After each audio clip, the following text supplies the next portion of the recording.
I'll be showing Microsoft Learning Zone, a new AI-powered app for Copilot PCs that lets educators generate custom interactive lessons that engage every learner. Educators can generate lessons, activities, customize them, and get them classroom ready in just minutes. So let's get started. The first step is to launch the Microsoft Store, and I've got this up right here. I've launched it in Windows 11. Now I'm going to go to the top and search for Learning Zone. Here it is. Now I've already installed Learning Zone, but you'll want to install it from the store. And now I'll click Open. Now the first time you boot Learning Zone, you'll be prompted to sign in, and you'll need to sign in with your Microsoft 365 Educator account. And I've signed in with mine. In the upper right, this is where you have your sign in screen. You can also sign out from here. I'll do a quick tour of Learning Zone. So I'm on the home page here. These are where my lessons will be when we create them. There's a lesson library, and we'll show that a little bit later. There's a bunch of existing lessons that have already been created by partners and other content providers like OpenStax that you can explore. If you go to lessons, this is where all your lessons will filter on. Discover puts you specifically into the existing lessons, and you can filter by subject, lots of subjects here, by grade, by type, and by who created them. So all of the partners are listed here. And reports, this is where Insights shows up, and we'll go deeper in that later. There's also an app launcher in the lower left, so you can launch Minecraft, Reading Coach, Reflect, and Clipchamp. Let's go to the Home tab. We'll get started with creating a new lesson. And a key note here, you will need a Copilot PC if you want to create a new lesson, because we use the local small language model on the Copilot PC device to create lessons, so that's onboard AI. But you can assign and share or use these lessons as a student on any type of Windows 11 device. In this case, though, on the Copilot PC, I will create a new lesson. So it asks for a description, so I'll give it a short description. This is going to be about photosynthesis. You can add the standards. If you have state or country standards, you can add them here. We'll skip that for now. You can choose the grade level. So this is going to be for 9th grade, let's say. You can choose activity type. So we're going to be creating a Learning Zone lesson. You can also create Kahoot quizzes. So for those of you that use Kahoot, you can actually generate a Kahoot quiz that you can then pass to your Kahoot account. Then you choose language. So we've got a few languages here, and there are more coming in the near future. And then estimated number of slides. So you can go 10, 20, 30. You can set it to custom numbers and just add in how many you want. So if you wanted 15, you could do that. We're just going to leave ours at 10 in this case.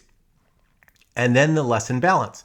So this could be only content, for example, or it could just be practice exercises, or you can leave it as a balance, which has content as well as practicing exercises. We're going to leave this at learn and practice. You could also add any additional guidelines for generation. Now the final part is really important, and that is adding reference sources. And this is to ground it, meaning integrate my resource with the AI when it's going to create the interactive lesson. So I can upload a file, and we support Word documents, PDFs. I'll come back to this in a second. You can attach a cloud file, meaning if you have files in your OneDrive, you could go and attach those. I could go into vetted resources. So we've worked with OpenStax, and this is very high quality content, open sourced, and we can use them here. We've got many different subjects. So I'm going to search for photosynthesis. And right here is biology from the AP course. You've got lots of different content about photosynthesis. I could expand this, and it gives me more details about each of these. So I can pull in OpenStax content across a whole set of sources if I want. But in this case, I'm just going to close.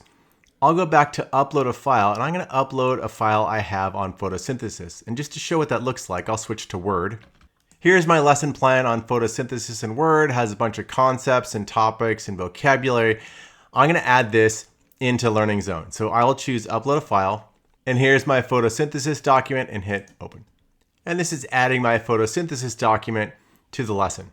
Okay, my lesson is ready to be created. I'll go down in the lower right and click next.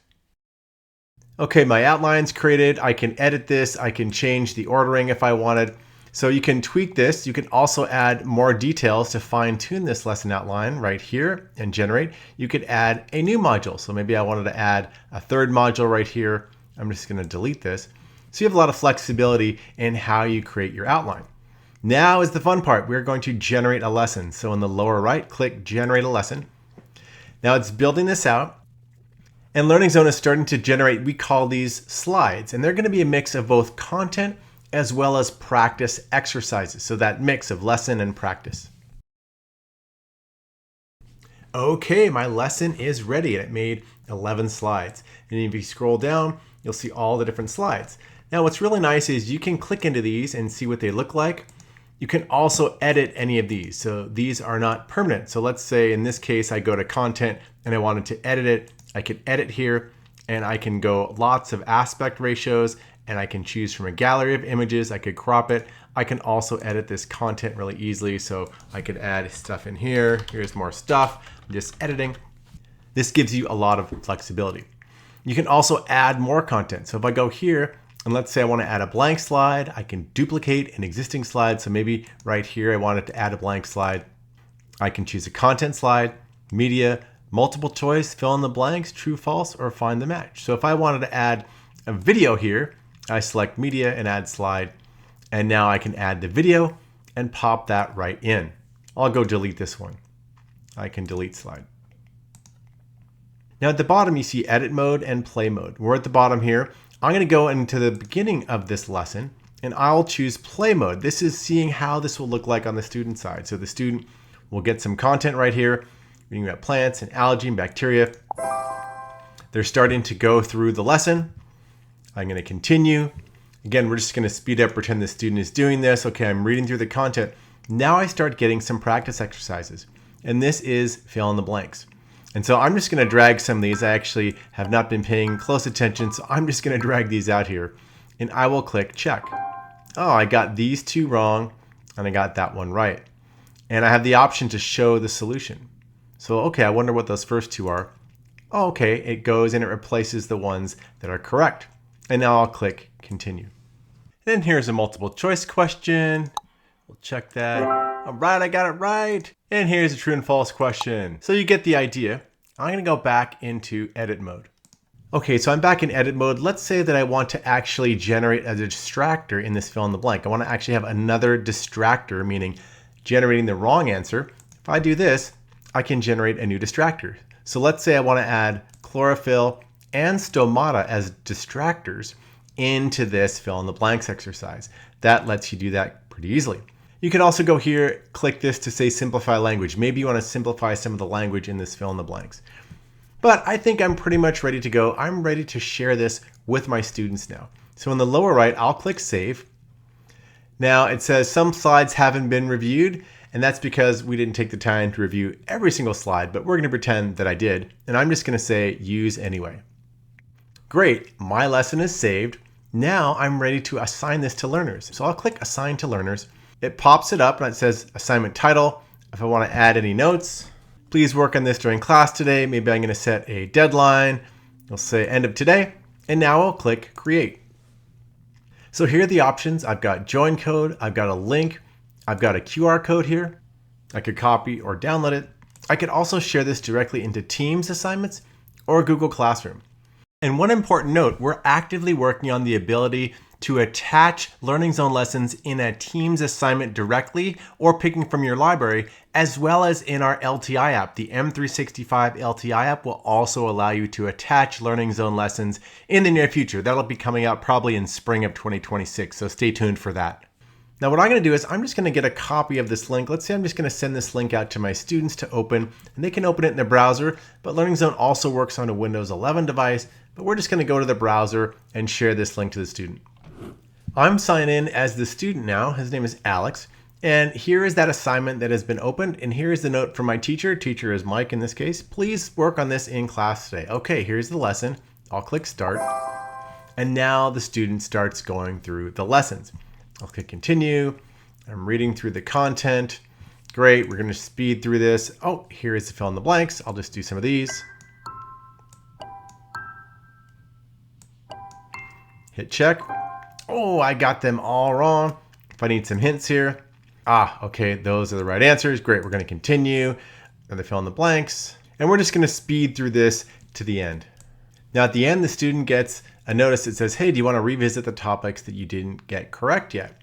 You could skip that or continue. You know, I'm going to skip that for now. Great, here's the end. It has, I got 20%, time spent 2 minutes, and this was round 1. Now what's nice is I can flip through and see how I did. So it's really easy to go and see how you did answering these different types of questions. You could also uncheck show only mistakes. Okay, I've reviewed all the things that I missed. I will click done. Now I'm on the home base and students can see all the lessons they've done. Here's the one that was just assigned to me. I've got other lessons in the library that I could practice on my own and explore. If I had a join code for my teacher, this is where I would enter that code. And I can also filter here, just like the educator can. So I can discover things. I've got all my lessons here if I want to explore, for example, Minecraft or PBS or The Economist. So lots of lessons students can explore on their side as well. And they also have an app launcher right here to launch any of these apps that might be interesting. Okay, now we'll flip back to the educator and show what insights look like, and we'll show some of the partner content available. I've signed in back as the educator, and I'm in the Windows 11 app here. We're on the Copilot PC. Now over on the left, I want to go to reports and check out insights. So here are some of the lessons that I've created. And here's the one that was just done. It was one student right here, Alex Wilbur, that was my student. He got 20% correct. I can show all the runs, and I can get a link or a join code right here for the assigned lessons. Now we're going to go back. Here was Introduction to Optics. This was one that 22 learners finished. Here's a lot more insights. I can see how the students were doing, the names of the students in the classes. I can also pivot by exercises, so I can see who got fill in the blanks correct, multiple choice, true and false. These are all the different questions that were asked in that lesson. And on this one, there are 2 learners who need support. So I can show the challenging exercises here. It looks like a lot of people were struggling with number 7. We'll uncheck that. Go back to learners. Now I'll do show students requiring support. Looks like Blaze and Mattis were the ones that got less than 50%. So some nice reports and insights. Back on the lessons tab, now it's just filtered to the single lesson that I created right now, and that was this photosynthesis lesson. If you want to explore more lessons, discover, there are many more things. So Minecraft, you've got arts, The Economist. I actually like the Minecraft ones.